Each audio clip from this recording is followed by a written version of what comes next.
To deal with the slightly worn out nature of my lathe and the fact that elements of it need to be re-scraped and there's too much play in the bearings, I was struggling to do this final cut. Came up with a novel solution. Approximately 25 kilos of preload. It does come with an added feature of somewhere to put a work light, so I can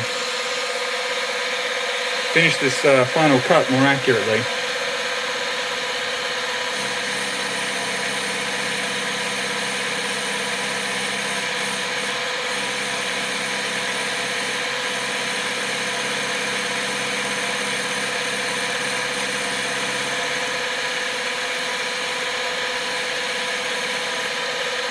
Let's see how that fits.